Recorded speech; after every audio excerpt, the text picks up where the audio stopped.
आप मुझे बताएं मैं कौन से महीने से 16 सोमवार के व्रत प्रारंभ करूं, उसका विधान क्या है? क्या विधान?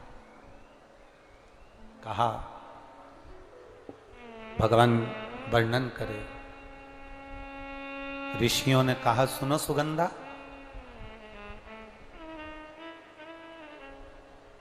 ये 16 सोमवार का व्रत कोई साधारण नहीं है।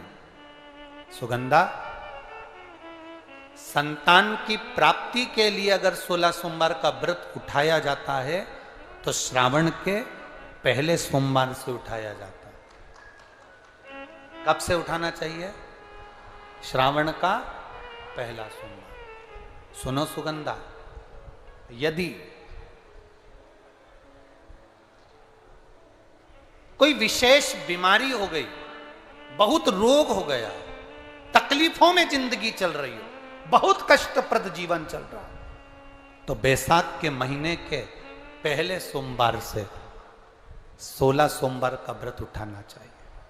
और सुनो सुगंधा, उत्तम वर, उत्तम घर, व्यापार, व्यवसाय, नौकरी, पद, प्रतिष्ठा,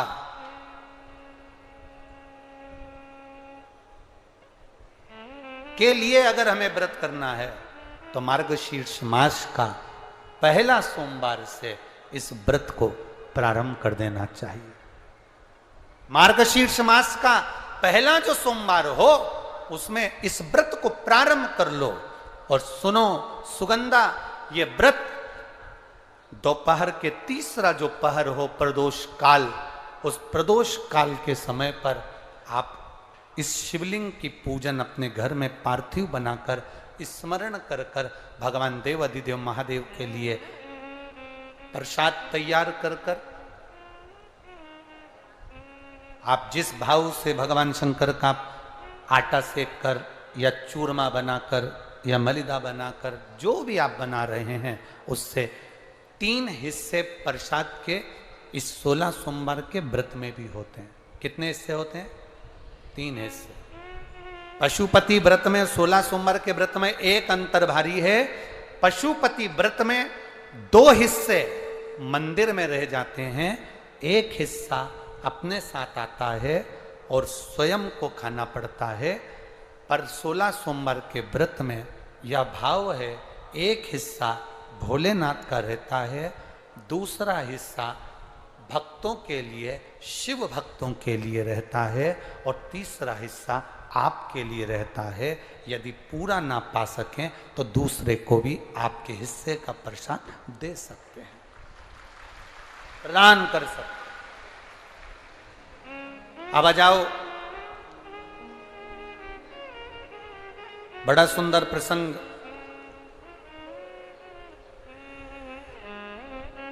नरसिंह पुराण का आता है। एक बड़ा सुंदर प्रसंग आया। 16 सोमवार के प्रसाद को कई माताएं जब 16 सोमवार का उद्यापन करती हैं, 16 जोड़े आमंत्रित करती हैं और 16 जोड़ों को घर में बुलाकर जब भोजन कराती हैं, तो वो 16 जोड़े जो भोजन करने वाले होते हैं या 16 सोमवार के उद्यापन, हम तो आपसे यहां तक कहेंगे कि 16 सोमवार का उद्यापन अगर किसी के यहाँ मोहल्ले में, कॉलोनी में, घर में किसी के यहाँ हो रहा हो तो उसके यहाँ आप भोजन भंडारा खाने के लिए जाओ चाहे मत जाओ, पर 16 सोमवार का अगर प्रसाद का उद्यापन का अगर प्रसाद मिल जाए तो दोनों हथेलियां फैलाकर श्री शिवाय नमस्तुभ्यम कहकर, ओम नमः शिवाय बोलकर, नमः शिवाय बोलकर, अपनी कामना कर कर, किसी के अगर उद्यापन हुआ हो, दोनों हथेलियां फैलाकर उससे थोड़ा सा प्रसाद मांगकर उसी के दरवाजे पर खाकर आ जाइए, आपकी जिंदगी को सुख का अनुभव हो जाए। तो कोई पूछे ये कथा कहां से ली, तो आप बता देना नरसिंह पुराण में यह वर्णन आता है। पूछे कि 16 सोमवार के व्रत का प्रसाद का महत्व क्या है, क्या महत्व?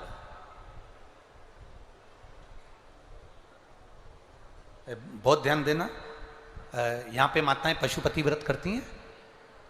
पशुपति व्रत अगर आप लोग करते हैं तो उसके 2 हिस्से मंदिर में छूटते हैं प्रसाद के। बोलो री जी जी हाँ सही है। मंदिर में आप जो प्रसाद के 2 हिस्से छोड़कर आती हो,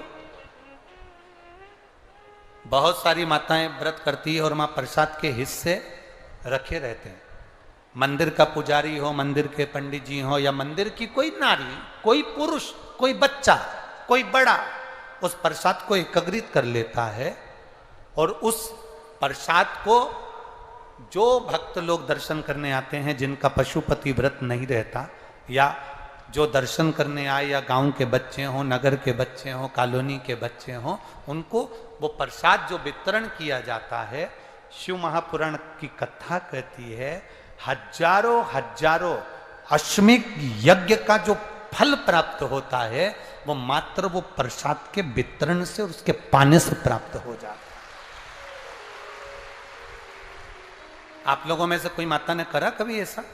अगर कोई प्रसाद चढ़ाकर गया, पशुपतिनाथ व्रत का 2 हिस्सा छोड़कर गया, और बहुत सारी माताओं ने छोड़ दिया और वो सब चली गई, उसके बाद वो प्रसाद रखा रहता है, तो उसको एक तसले में, एक पात्र में एकत्रित करना चाहिए और उसको बांटना। हजारों अश्वमेध यज्ञ के फल के बराबर वो पुण्यता पशुपतिनाथ के व्रत को वितरण करने की, उसको पाने की।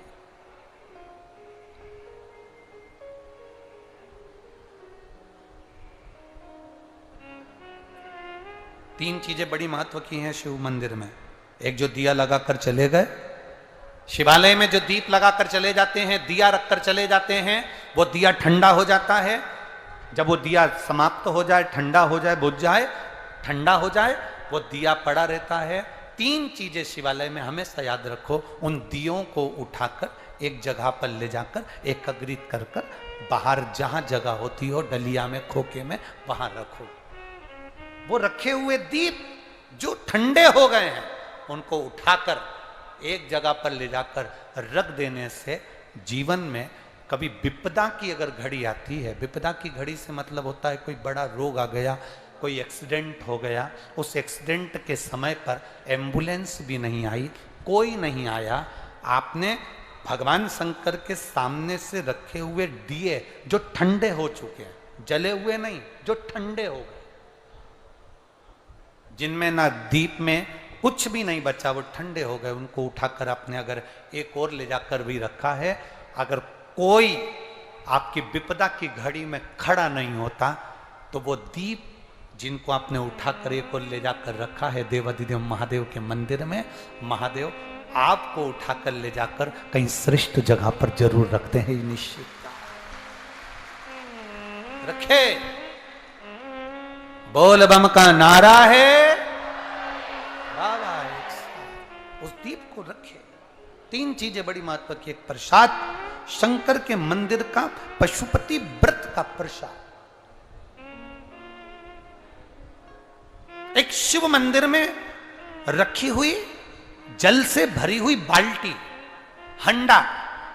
अब हमें यहां छिंदवाड़ा का तो नहीं मालूम, ये शिव पुराण तो कहती है अपने घर से जल लेकर जाना चाहिए, आप लोग ले जाते हो ना, पर मंदिर के अंदर भी बाल्टी भरकर रखा रहता है पानी। यहां रखते हैं क्या कि कोई भक्त आए और उसको चढ़ाना हो तो वहां से भरकर, वो बाल्टी, वो हंडा अगर तुम्हें दिख रहा है कि खाली है और बावड़ी, कुआं, नल दूर है या बाहर है, तो प्रयास करना कि वो बाल्टी, वो हंडा, वो घगरा आप उसको भरकर मंदिर में जरूर रखकर आना।